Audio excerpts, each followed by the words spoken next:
You've already given your acceptance speech, but I just wanted to hear from you.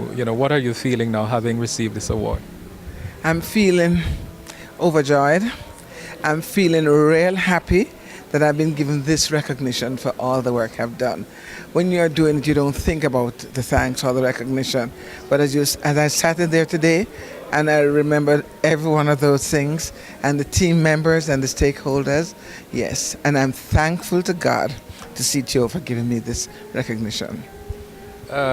If you could look back over the years and pick out one moment that you could describe as your most memorable working in the industry, what would it be? It's hard.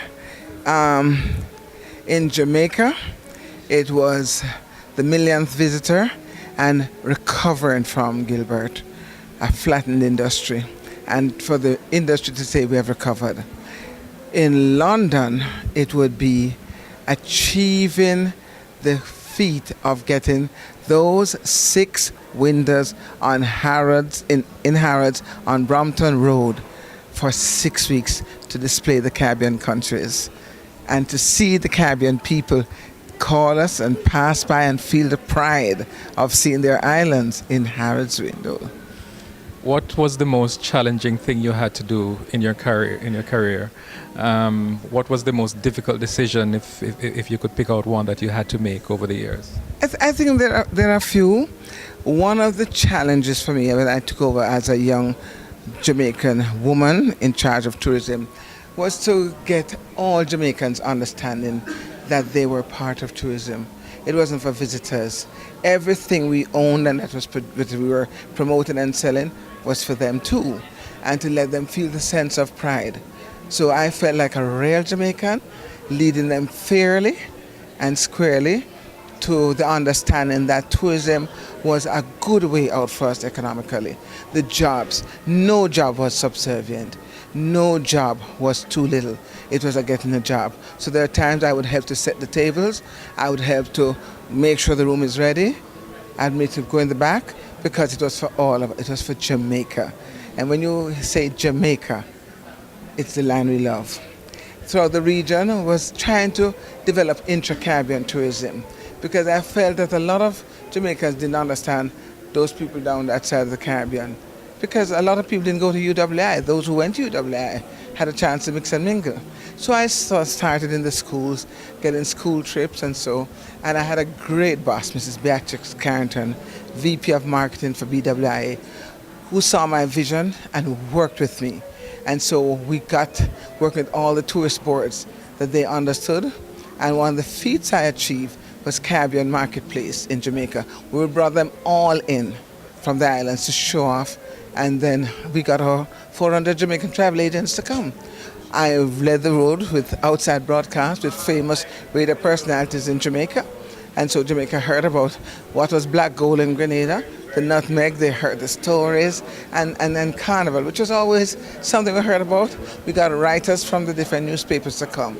So it was really, I recognized I had a talent from God, public relations, promotions, but just in it. It was such a joy.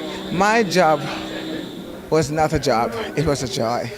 If you could live your life over, would you do anything differently? Not really. My dad disagreed with me coming into this industry because he thought us just like us, we were just waiters and waitresses. But my mom said, go and do it well.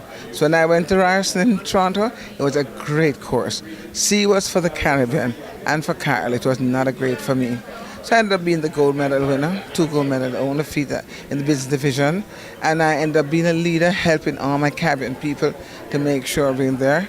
And no, I didn't miss medicine because I found the people side.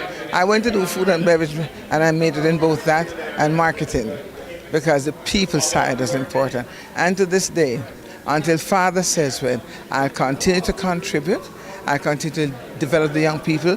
I see a lot of these young ones who are just young. They're now directors, they're older, more responsible, and that's what my role is. As long as I can contribute, I'm going to use those talents given to me by God. I'm going to use them positively to continue to grow and develop tourism in the region and my country, Jamaica. Finally, continuing on that point, what word of advice or encouragement would you give to those young ones coming up in the industry now? You know, young Adam Stewart gave a talk. Everybody talked about motivation. Huh? Yes, he might have been well endowed from his dad's, but he has a spirit and a heart, just like his dad. They work with everybody at every level. And what I would say to them, go in there, decide, you can change, you can decide what you want to do, but give it your best. And don't look for the marks. Look for the output of what you have put it in, and you will get there. It's too important in industry. And I just really want to say too, thanks to Sandals for taking me on as a consultant to allow me to continue to contribute. Others will come too, and I told all the islands, I just send for me, I'll come, because we have work to do. Thank you and congratulations. And I want to pay tribute to the chairman, Doty, a real spirit. She has led another level for it. And for all my colleagues and family in CTO, including Hugh Riley, thanks a lot.